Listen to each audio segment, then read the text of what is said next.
Praise the lord. ఒక వాక్య భాగం చదువుకుందాం. యోహాను సువార్త 8వ అధ్యాయము 45వ వచనం.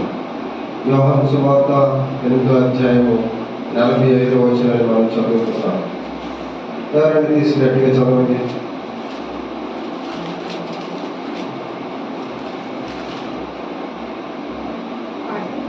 45. నేను సత్యమునే చెప్పుచున్నాను కనుక మీరు నన్ను నమ్మరు. చాలు. ఈ వాక్య భాగం బట్టి చిన్న ప్రార్థించాను. ప్రభువైన మా దేవా, వందనాలు దేవా. ఈ ఆదివారం దినమున మొదటి ఆరాధనలో మీరు మాతో ఉన్నారు దేవా. మీకు స్తోత్రములు చెల్లిస్తున్నాము తండ్రి. చదవబడిన వాక్య భాగమును బట్టి మీకు వందనాలు. మీరు మాతో మాట్లాడండి తండ్రి. మీ సన్నిధి మాతో ఉంచండి ప్రభావ. నేను అల్పుడు తండ్రి, నాతో మీరు ప్రభావ నన్ను వాడుకొని మీరు మాట్లాడండి తండ్రి. ఏం బోధించాలో మీరు మాకు తెలియచేయమని చూపించడం యేసుక్రీస్తు నామములో వాటిని వేడుకొంచున్నాము తండ్రి. ఆమేన్. యేసుక్రీస్తు ప్రభువారు చెప్తున్న మాటలు మనం ఇక్కడ చదివాం. అక్కడ వారితో, అక్కడ యూదులు మరియు శాస్త్రులు పరిసరులు పెద్దలతో ఏమని చెప్తున్నాడు అనంటే, నేను సత్యమునే చెప్పుచున్నాను కనుక మీరు నన్ను నమ్మరు. యేసు ప్రభువారి ఈ మాటలకు లోపల ఒక ఆంతర్యము లేకపోతే ఒక అర్థం ఉంది.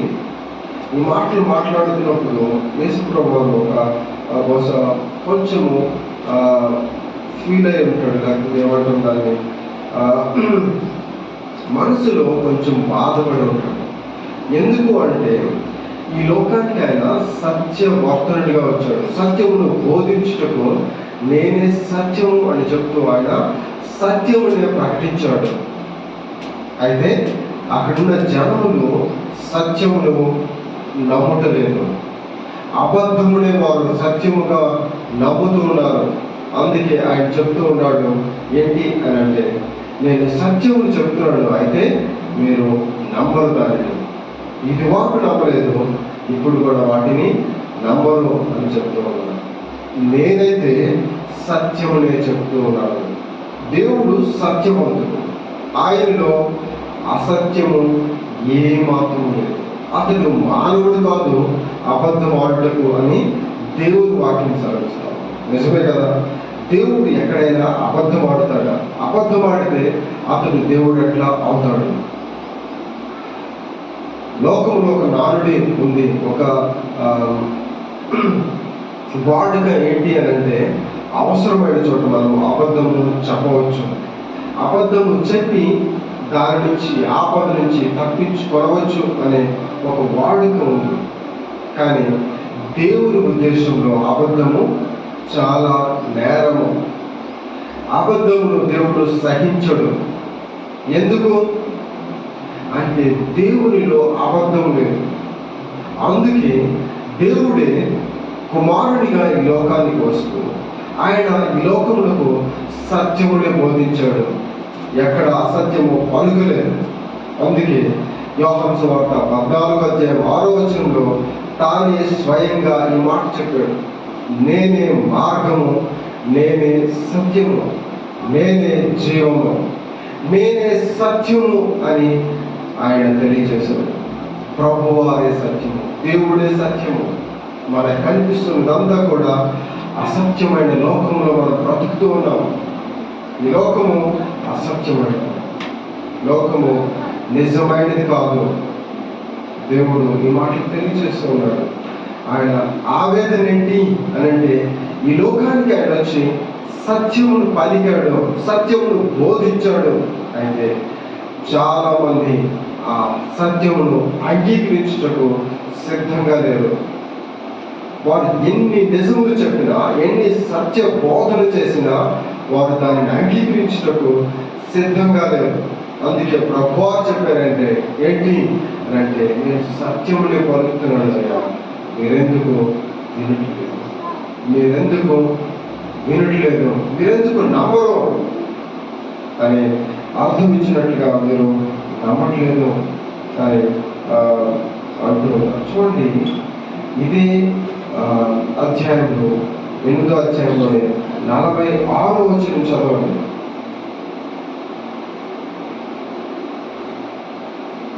నా యందు పాపమున్నదని మీలో ఎవడు స్థాపించను? నేను సత్యము చెప్పుచున్న ఎడల మీరెందుకు నన్ను నమ్మరు? మీరెందుకు నన్ను నమ్మరు? అసలుతో ప్రశ్న దేవుడు వేస్తున్నాడు. ఏమి అని అంటే, మీరెందుకు నన్ను నమ్మరు? నేను సత్యమే చెప్తున్నాను కదా, సత్యమే బోధిస్తూ ఉన్నాను కదా ఈ లోకానికి, మీరెందుకు నన్ను నమ్మట్లేదు? ఎందుకు అని అంటే, సత్యము ఎలా ఉంటుంది? చేదుగా ఉంటుంది. నిజము ఎలాంటిదంట? నిప్పు లాంటిది. అంటే ఏంటి? నిప్పును పట్టుకుంటే కాలిపోతుంది. కాబట్టి నిజం వద్దు.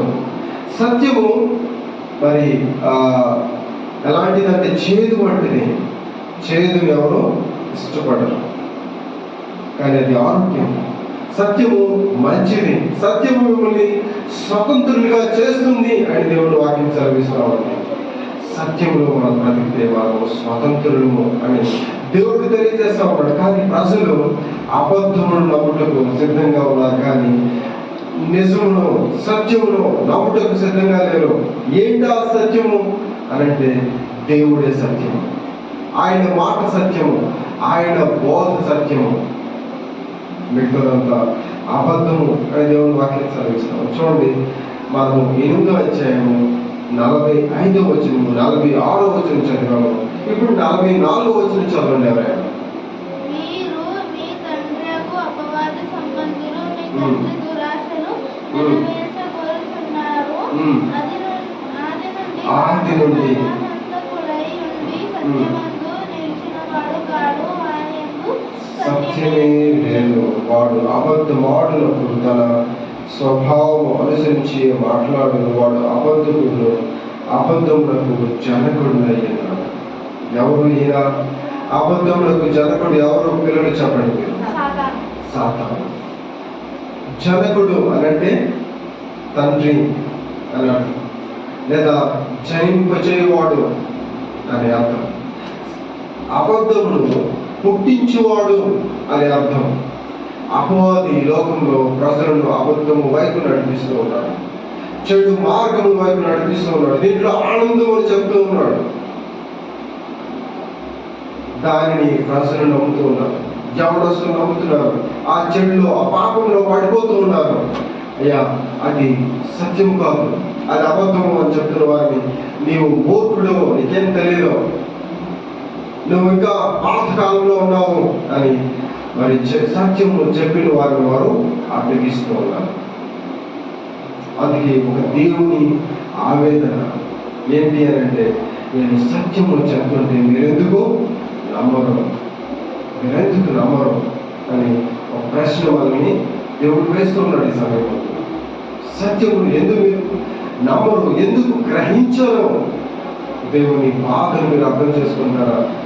దేవుడు లోకానికి సత్యమును బోధించాడు, సత్యమును తెలియజేశాడు. అదే సమయంలో అపవాది ఆ సత్యమును అబద్ధముగా మార్చివేస్తున్నాడు. ఎట్లా? మొట్టమొదటి మానవుడికి దేవుడు అబద్ధం చెప్పాడా, నిజం చెప్పాడా? ఆదాముకు దేవుడు ఏం చెప్పాడు? నిజమే చెప్పాడు. నీవు దీన్ని తింటే ఏమవుతుందని చెప్పాడు? నువ్వు చనిపోతావు అని చెప్పాడు. కానీ అపవాది ఏం చెప్పాడు? నీవు దేవదూతగా మారిపోతావు అని చెప్పాడు. ఆ పండు తిన్న తర్వాత ఏది సత్యమైంది, ఏది నిజమైనది, ఏది రుజువైంది? ఏది నిజమైన రుజువైంది చెప్పండి? దేవుడు చెప్పింది నిజమైందా? అపవాది చెప్పింది నిజమైందా? చెప్పండి గైస్. దేవుడు ఏం చెప్పాడు? ఓకే. అపవాది ఏం చెప్పాడు?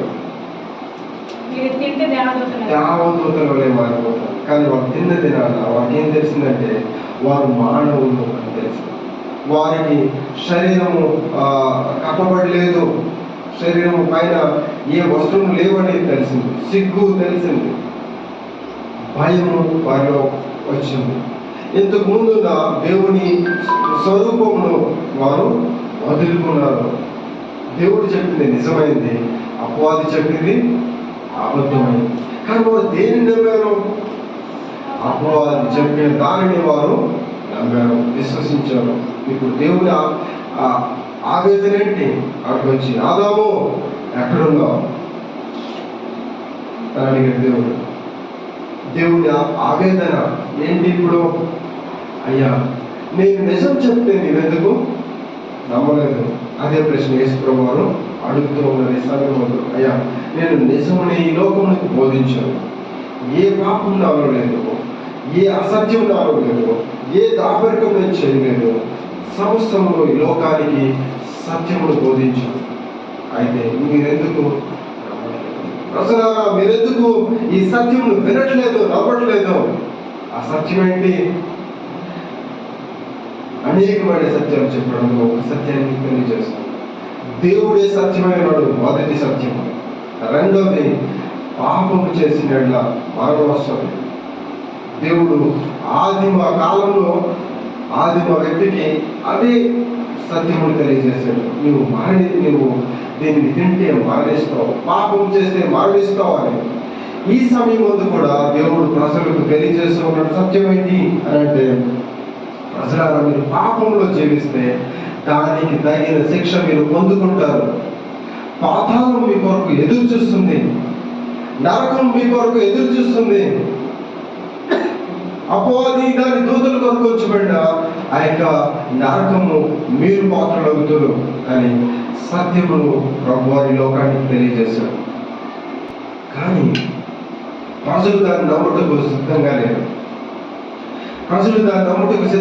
ఎందుకంటే వారి హృదయాల్లో అబద్ధం ఆల్రెడీ చోటు చేసుకుంది. ఆల్రెడీ అబద్ధం వారి హృదయాల్లో దాచు కొనబడింది. ఆల్రెడీ వారి హృదయంలో అబద్ధము నెలకొని ఉంది, కలసి ఉంది. ఇదంతా ఉంటేనే ఏం చెప్తున్నా అపవాది? ఇదంతా ఉంటేనే. నువ్వేమైనా చూస్తావా? నువ్వేమైనా చూసావా? లేదా చూసి వచ్చిన వాళ్ళు చెప్పారా? ఎవరైనా మరి ఆ యొక్క నరకం నుంచి నీ దగ్గరకు వచ్చారా? మీ తాత వచ్చాడా? లేకపోతే ఇలా వచ్చారని ఒక ప్రశ్న వేసి అబద్ధమును వారు నమ్ముతూ ఉన్నారు. కాబట్టి దేవుని ప్రశ్న ఏంటి? అయినా సత్యమును బోధిస్తూ ఉన్నాను మీకు, మీరెందుకు నమ్మరు? యేసుప్రభువు వారు ఇంకొక సత్యాన్ని తెలియజేశారు ఒక ఉపమానంతో. ఒక పేద లాజరు ఉన్నాడు, ఒక ధనవంతుడు ఉన్నాడు. ధనవంతుడు తాను సుఖంగా ఈ లోకంలో జీవించాడు. దేవుడు అంటే లెక్కలేని తరంగా జీవించాడు. దేవుడు ఉన్నాడని తెలుసు, కానీ దేవుడికి విధేయత చూపించి జీవించాడు. అదే సమయంలో లాజరు తగ్గింపు జీవితాన్ని జీవించాడు. వారు ఒక దినం ఇద్దరు చనిపోయారు. ఒకరేమో నరకంలో ఉన్నారు, ఒకరేమో స్వర్గంలో ఉన్నారు. స్వర్గంలో ఉన్నవారు అని అంటే లాజరు, నరకంలో ఉన్నవారు ధనవంతుడు. అనేక మార్లు అతనికి సువార్త అందజేయబడింది. అయ్యా నీవు సంతోషంగా బ్రతుకుతున్నావు, ఏమాత్రం తప్పలేదు, కానీ దేవుడికి మొదటి సమయాన్ని ఇవ్వు, దేవుడితో నీవు సరైన సంబంధాన్ని కలిగి ఉండు, దేవుడికి లోబడి జీవించు, దేవుడితో జీవించు అని అనేక మార్లు చెప్పబడింది. కానీ అతడు దాన్ని నిర్లక్ష్యం చేశాడు. బహుశా ఇలాంటి ఉద్దేశంతో నిర్లక్ష్యం చేసి ఉంటాడు. ఇప్పుడు నరకంలో నుంచి ప్రాధేయపడుతున్నాడు, ప్రార్థిస్తూ ఉన్నాడు. అయ్యా నాకు కొంచెం నీరు కావాలి, లాజరును పంపించి నాకు కాస్త నాలుక తడుపు అని ప్రభువారు భూలోకంలో చెప్పారు. నాకయ్యా నరకం మీకుంది, ఎవరైతే పాపము చేస్తారో వారు నరకంలో పాత్రలవుతారు అని దేవుడు తెలియజేశాడు. అయితే ప్రజలు దాన్ని వినుటకు సిద్ధంగా లేడు. ఈ వ్యక్తి కూడా వినుటకు సిద్ధంగా లేడు.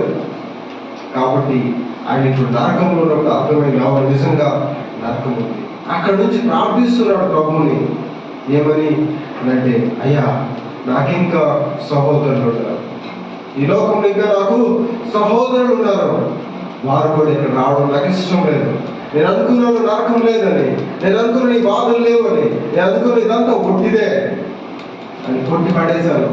ఇప్పుడు నాకు తెలుస్తూ ఉంది, నేను ఈ నరకం అనిపిస్తుంటే నాకు నరకపు బాధ తెలుస్తూ ఉంది. కాబట్టి నేను ప్రార్థిస్తున్నాడు ఆయన, దేవుని అయ్యా నన్ను పంపించి భూమి మీదకి. దేవుడు దాన్ని యాక్సెప్ట్ చేయలేదు. దేవుడు ఆ యొక్క ప్రార్థనను వినలేదు.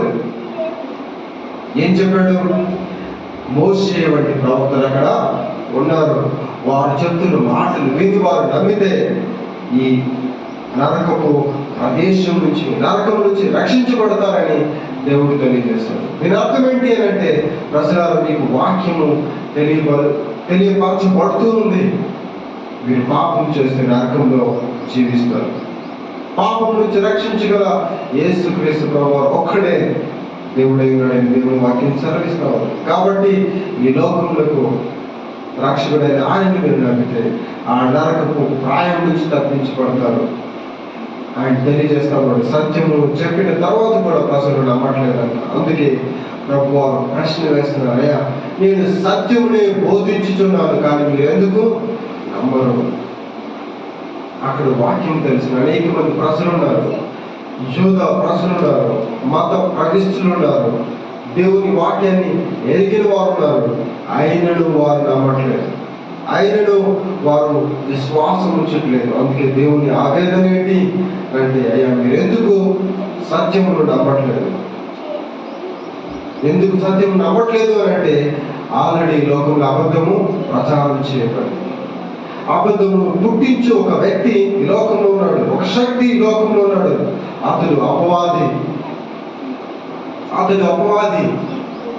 సత్యము చారకముందు అబద్ధము నివాసం చేస్తూ ఉంది. ఒక సామెత ఉంది, సత్యం అంట డ్రెస్ వేసుకునే లోపలే, అసత్యం అంట ఊరంతా తిరిగి వచ్చేస్తారు. సత్యము జస్ట్ ఇంకా బయలుదేరుతుంటేనే అసత్యము ఊరంతా తిరిగి వచ్చేస్తుంది. కాబట్టి దేవుని వాక్యము ఈ ఉదయకాల సమయంలో తెలియజేస్తుంది, సత్యమును నీవెందుకు నమ్మట్లేదు?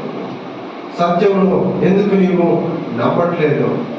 దేవుని వాక్యము సత్యము, దేవుని మాట సత్యము. దేవుని మాట చెప్పిన ప్రతిదీ నెరవేర్చబడుతూ ఉంది. అయితే నీవెందుకు నమ్మట్లేదు? దేవుని ప్రశ్న సమయంలో సమాధానం ఏంటి? ఏం సమాధానం అని చెప్పగలము? చూడండి, ఇంకో మాట నేను మీకు తెలియజేస్తున్నాను.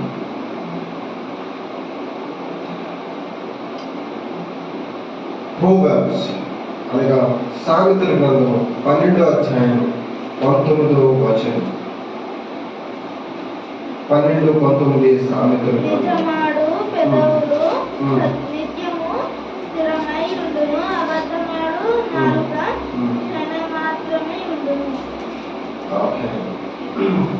ఇక్కడ దేవుడు తెలియజేస్తూ ఉన్నాడు, సత్యము ఆడే పెదవులు స్థిరం. అంటే దాని అర్థము, సత్యము చెప్పు పెదవులు స్థిరంగా ఉంటాయి. అది అబద్ధమాడు పెదవులు ఏం చేస్తాయంట? ఏమి రాకుండా అబద్ధమాడు క్షణ మాత్రమే ఉంటాయి. ఓకే, నిజమాడు పెదవులు స్థిరంగా ఉంటాయి. దాని అర్థము, నిజం ఎప్పుడు స్థిరంగా ఉంటుంది. నిజం ఎప్పుడు స్థిరంగా ఉంటుంది. నిజము మారదు, సత్యము మారదు. పరిస్థితులు ఏవైనా కూడా సత్యము ఒక్కటే. అది ఏ స్థలమైనా, బహుశా ఆ సత్యము అన్న ఆపద కలిగినా కూడా సత్యం ఎప్పుడు మార్చబడదు. సత్యము సత్యమే. ఒకవేళ అసత్యము వలన ప్రాణాలే పోయినా సత్యం ఎప్పుడు సత్యమే. అబద్ధం ఎప్పుడు అబద్ధమే. అబద్ధాన్ని నువ్వు 1 రోజు, 2 రోజులు, 3 రోజులు దాచగలవేమో, తర్వాత దాన్ని దాచలేవు. పాపము ఎలాంటిది అని దేవుని వాక్యం సెలవిస్తా ఉంది అంటే, గర్భము వంటిదంట. అది గర్భము ధరించి పాపమును కనులు అని దేవుని వాక్యం సెలవిస్తా ఉంది. గర్భంతో ఉన్నవారు ఏదో ఒక రోజు కనాల్సిందే, బయటికి రావాల్సిందే. సో పాపం కూడా ఏదో ఒక దినమున బయటికి రావాల్సిందే. అబద్ధం కూడా అలాంటిదే. నిజము వచ్చేంత వరకు అబద్ధంగా ఉంటుంది, నిజంగా ఉంటుంది. కానీ సత్యం వచ్చినప్పుడు అబద్ధము నిలబడదు. రీసెంట్గా ఒక పేపర్లో ఒక సంఘటన నేను చదివాను. ఒక సొంత భార్య తన భర్తకి రాబోతున్న ₹1,00,00,000 ఇన్సూరెన్స్ కోసము ఎవరికి అనుమానం రాకుండా అతన్ని చంపివేసింది. చాలా చాకచక్యంగా, చాలా ఏమంటాం తెలివిగా చేసింది. అందరినీ నమ్మించింది, పోలీసులు నమ్మించింది, మరి మీడియాని నమ్మించింది, ప్రజలు నమ్మించింది. 5 సంవత్సరాలు దాటాయి.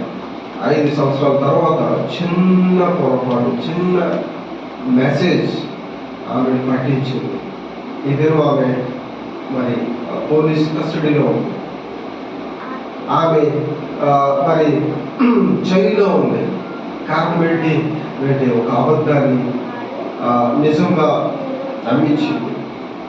కాబట్టి ఆమె చాలా మంచిదని మరి లోకానికి తెలియజేయబడింది. కానీ సత్యము వచ్చినప్పుడు ఆమె తప్పించుకోలేదు. సత్యం వచ్చినప్పుడు ఆమె కటకటాల పాలవుతుంది. అందుకే దేవుని సువార్త సమయం ఏంటి అని అంటే, దేవుని మాట సత్యము, దేవుడు చెప్పినది సత్యము. సత్యం వైపు ఎందుకంటే ప్రజలారా అని దేవుడు తన ఆవేదనను తెలియజేస్తా ఉన్నాడు. ఆయన లోకానికి సత్యమును పంపించాడు, సత్యమును బోధించాడు, సత్యము కలిగి ఆయన జీవించాడు. అయితే సత్యమును గ్రహించడానికి మనుషులు సిద్ధంగా లేరు. అందుకే దేవుని ఆవేదన సమయంలో ఏంటి అని అంటే, నేను సత్యముని బోధించుతున్నాను మీకు, అని మీరు ఎందుకు ఈ సత్యాన్ని నమ్మట్లేదు అని దేవుని యొక్క ఆవేదన. ఈనాడు క్రైస్తవులు చాలా మంది దేవుని సన్నిధిలో ఉన్నారు, దేవుని మాటలు వింటున్నారు, కానీ ఆ సత్యమందు నిలవరు. సత్యమందు నిలవని ఒకే ఒక వ్యక్తి ఎవరు అని అంటే, ఒకే ఒక శక్తి లేకపోతే వ్యక్తి ఎవరు అంటే అపవాది. అతడు సత్యములో నిలిచిన వాడు కాదు. ఎప్పటి నుంచి? మధ్యలో నుంచా? కాదంట. దేవుని వాక్యం చదివిస్తుంది, ఆది నుంచి వాడు సత్యమందు నిలిచిన వాడు కాదు. వాడు అబద్ధమును జనింపచేవాడు, అబద్ధాన్ని పుట్టించేవాడు. కాబట్టి ప్రజలారా, మీకు ఈ సమయంలో దేవుని వాక్యం ఏం తెలియజేస్తుంది అంటే, సత్యమును నమ్మాలి.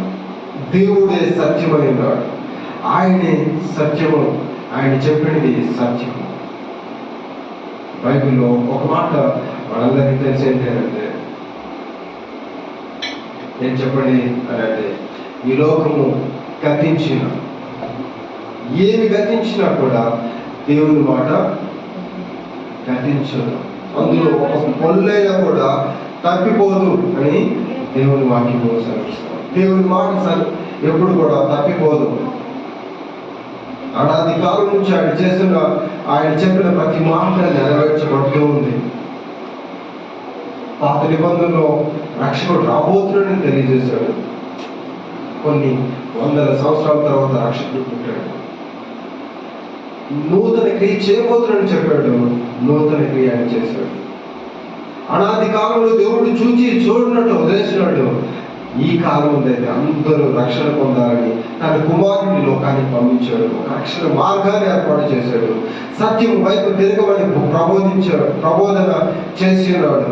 ఆయన అక్కడికి అనేక మంది ప్రవక్తలను ఆయన ఈ లోకానికి పంపించాడు, సత్యమును బోధించడం.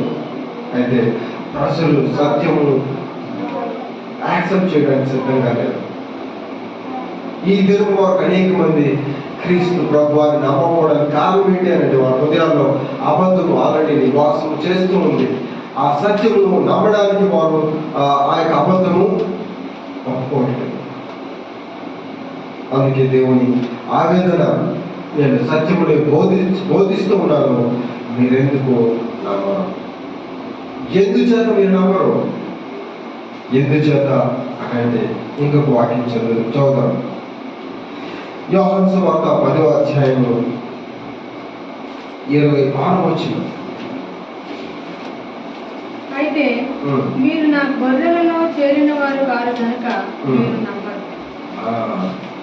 నమ్మకపోవడానికి కారణము దేవుడు తెలియజేస్తున్నాడు. ఆయన మందలో చారని వారు, దేవుని సమూహంలో లేని వారు, దేవుని గుంపులో లేకపోతే ఆయన మాట మనము వినలేము. ఎందుకు అనంటే, ఇంకొక గుంపు, ఇంకొక సమూహం పక్కనే ఉంటుంది. అది చాలా పెద్ద గుంపు, అది చాలా ఆసక్తితో, ఆనందంతో కూడిన గుంపు. అందులో ఆనందం ఉందని జనాలు అక్కడికి వెళ్తూ ఉంటారు. మనం సోషల్ మీడియాలో పోస్ట్ చూస్తూ ఉంటాం. ఏంటి అని అంటే, ఒక దగ్గర వైన్ షాప్ ఉంటుంది, అనేక మంది క్యూ కడతారు. ఒక దగ్గర మందుల షాప్ ఉంటుంది, ఒకరిద్దరు వెళ్తారు. ఒకటేమో దేవుడు మనిషికి ఆరోగ్యాన్ని ఇచ్చేది మంచిది, కానీ చాలా తక్కువ మంది ఉంటారు. ఒకటేమో దేవుడు మరి మనుషులు పాడు చేసేది, అయినప్పటికీ జనాలు అక్కడికి వెళ్తారు. ఎందుకు అంటే అందులో నిజమైన ఆనందము ఉందని అబద్ధాన్ని నమ్మి వెళ్తారు. ఆ మద్యములో నిజమైన ఆనందం ఉందని వారు నమ్ముతూ ఉన్నారు. కానీ నిజము అది కానే కాదు. నిజమేంటి? అది విషము. అది మనిషి ఆరోగ్యాన్ని పాడు చేస్తుంది. అయితే ప్రజలు ఎంతమంది దీన్ని నమ్మడానికి సిద్ధంగా ఉన్నారు? నమ్మడం. అందుకే దేవుని ఆవేదన ఈ సమయం ఉంది ఏంటంటే, దేవుడు సత్యం చెబుతున్నాడు, అయినా మీరెందుకు నమ్మరు? తల్లిదండ్రులు సత్యాన్ని పిల్లలకు తెలియజేస్తారు. ఆయన ఇది మంచి మార్గము, ఇది చెడు మార్గము, దీనిలోకి మీరు వెళ్ళకండి. ఇది మంచి మార్గము, దీనిలో మీరు వెళ్ళండి. బూతులు మాట్లాడొద్దు, అబద్ధాలు చెప్పొద్దు, మరి తల్లిదండ్రులు మోసం చేయొద్దు అని చెప్తూ ఉన్నప్పుడు వారు బాగా విన్నట్టే నటించి బయటికి వెళ్ళిన తర్వాత సత్యాన్ని విడిచిపెట్టి దానికి వ్యతిరేకంగా ఉన్నది చేస్తారు. చేసి తప్పు చేసి మరి ఆ తప్పు వలన శిక్షను అనుభవించినప్పుడు తల్లిదండ్రుల యొక్క ఆవేదన ఏంటి చెప్పండి? నాయన వాళ్ళు నీకు సత్యమనే చెప్పాను కదా, మీరెందుకు నమ్మలేదు? మేమెందుకు నమ్మలేదు? ఆవేదన మనకి కలుగుతుంది. అలాంటి ఆవేదనే మనల్ని నిర్మించిన దేవునికి సమయమందు కలుగుతూ ఉంది. నేను సత్యాన్ని లోకానికి బోధించాను, అయితే మీరెందుకు సత్యమును నమ్ముటలేదు? మీరు ఎందుకయ్యా నమ్మట్లేదు అని దేవుని ఆవేదన ప్రశ్న ఈ సమయంలో వాళ్ళందరినీ అడుగుతుంది.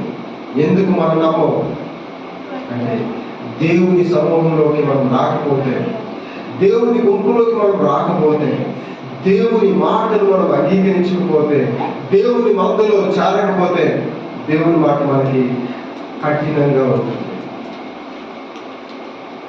ఎందుకంటే అది సత్యము. కాబట్టి ప్రజలారా, సత్యం వైపు తిరగండి, అబద్ధంలో జీవించకండి, అబద్ధపు మార్గంలో మీరు నడవకండి అని దేవుని వాక్యము మీకు ప్రకటిస్తూ ఉంది. దేవుని వాక్యం మీకు తెలియజేస్తూ ఉంది. చీకటిలో బ్రతకండి, వెలుగులోకి రండి అని దేవుని వాక్యం సెలవిస్తుంది. చూడండి, యోహాను సువార్తలో మనం మాట చదువుతాం. యోహాను సువార్త మొదటి అధ్యాయంలో ఈ విధంగా వ్రాయబడి ఉంది. లోకంలో వెలుగు ప్రకాశిస్తూ ఉంది, కానీ చీకటి దాన్ని గ్రహింపబడును అనే 5వ మాట మనం చదువుతున్నాం. ఆ వెలుగు చీకటిలో ప్రకాశించున్నది, కానీ చీకటి దాన్ని గ్రహింపబడును. ఎందుకు అనంటే ఆ చీకటిలో దాని క్రియలు చెడ్డవి.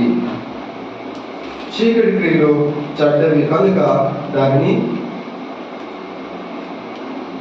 మరి ఆ చీకటి దేవుని నమ్ముటకు, వెలుగును యాక్సెప్ట్ చేయడానికి సిద్ధంగా లేదు. ఆ ప్రకాశం తీసుకున్నట్టుకు ఆ వెలుగు చీకటి సిద్ధంగా లేదు అని దేవుని వాక్యం చదివిస్తుంది. లోకము దేవుని నమ్మదు, ఎందుకంటే దాన్ని క్రియలు చెడ్డవి. దాని గురించి సాక్ష్యం ఇచ్చటకు నేను వచ్చినాను కాబట్టి అది నన్ను నమ్మదు అని యేసు ప్రభువు ఖండితంగా తెలియజేశాను. కాబట్టి లోకంలో మీరుంటే, లోకపు ఆశలతో మనం బ్రతికితే దేవుని మాటను వినము. దేవుని మాట యొక్క విశ్వాసం ఉన్నది మనకి. అసత్యంలో జీవిస్తాము, అసత్య మార్గంలో బ్రతుకుతాము, చివరికి అసత్యంలో మరి చనిపోతాము. ఏం జరుగుతుంది అంటే, దేవుడు నిజముగా చెప్పిన నరకంలోకి వెళ్ళిపోతాం. ప్రజల నరకం ఉన్నది, పాపములకు వచ్చే జీతము మరణము, అదే నరకము అని దేవుడు వాక్యం సెలవిస్తాడు. కాబట్టి మీకు ఈ దేవుడి మాట ఏంటి అని అంటే, దేవుడు సత్యాన్ని బోధించాడు, సత్యము వైపు తిరగండి, దేవుని వైపు తిరగండి, దేవుడే సత్యము అని దేవుని మాట తెలియజేస్తాము. స్టెఫను అనే ఒక వ్యక్తి ఉన్నాడు. ఆ దేవుని సంఘంలో ఒక వ్యక్తి, ఒక శిష్యుడు ఉన్నాడు. అతడు సత్యముల గురించి ప్రకటించాడు. అయితే అక్కడున్న ప్రజలకు అది అంగీకారంగా లేదు. అతను తీసుకుని వెళ్ళి రాళ్ళతో కొట్టి చంపివేశారు. చంపిన వ్యక్తుల్లో మరి ఒక వ్యక్తి దగ్గర అతని వస్త్రములు పెట్టారు. అతని పేరు సౌలు అని రాయబడింది. తర్వాత అతడు రక్షణ పొందాడు. ఆ తర్వాత చెప్తూ ఉన్నాడు, నేను ఒకప్పుడు ఇలాంటి వాడిని, అయితే ఇప్పుడు సత్యమును తెలుసుకున్నాను. ఒకప్పుడు నేను సత్యము అనే దానిని అనుకున్నాను, కానీ అది అసత్యము. ఒకప్పుడు నా జీవితము అసత్యము కాదు, ఇప్పుడు నేను నిజమైన వెలుగులో ఉన్నాను, నిజమైన సత్యంలో జీవిస్తున్నాను అని ఆయన తెలియజేశారు. కాబట్టి సత్యము ఎప్పటికీ మారదు. సత్యము స్థిరమైనది. సత్యము ఎన్నడూ మారనిది. సత్యమే దేవుడు. మన భారతదేశంలో కూడా ఒక నానుడి ఉంది, ఒక వచనం ఉంది. ఏంటి అని అంటే, సత్యమే వజయతే. సత్యము ఎప్పటికీ జయిస్తుంది. కాకపోతే అసత్యం ఏంటి? ఏ సత్యము చివరి వరకు ఉంటుంది? ఏ సత్యము నిలబడుతుంది అంటే, సత్యము సత్యమైనది. అసత్యం ఏంటి? దేవుడే సత్యము, దేవుని మాటే సత్యం. దేవుని మాట మారనిది, ఆయన మాట తప్పిపోనిది, ఆయన మాట జీవించినది అని రాయబడింది. జీవించినది ఎప్పుడవుతుంది? నెరవేర్చబడింది. దేవుని మాట నెరవేర్చబడేది. అసలు ఆలోచించండి, దేవుడు మీకు ప్రశ్న వేస్తున్నాడు, మీరెందుకు సత్యమును నమ్మరు? సత్యమైన దేవుడి వైపు ఎందుకు మీరు తిరగరు? అసత్యమైన లోకంలో ఎంతకాలం బ్రతుకుతారు? ఎందుకు ఈ అసత్యాన్ని మీరు వింటారు, దానిలో జీవిస్తారు? పాపము, లేకపోతే వ్యభిచారం, లేకపోతే దొంగతనం, లేకపోతే హత్య, నరహత్య, ఇవన్నీ కూడా ఏంటి? పాపములే. ఇవి ఎందుకు ప్రజలు చేస్తారు? ఎందుకు అది చేయడానికి ఇష్టపడతారు అని అంటే, దానిలో ఆనందం ఉందని నమ్ముతారు.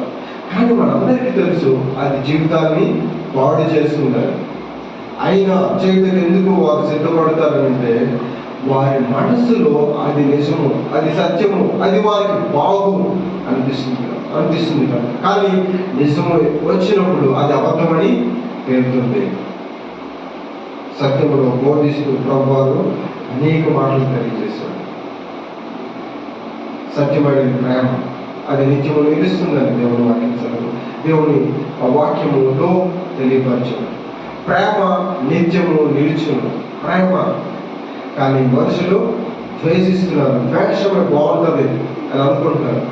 అందుకే ప్రభువారు చెప్తూ ఉన్నారు, అయ్యా సత్యం ఇది, మీరు సత్యం వైపు తిరగండి. ఎందుకు మీరు సత్యమును బోధిస్తున్నా కూడా ఎందుకు నమ్మరు?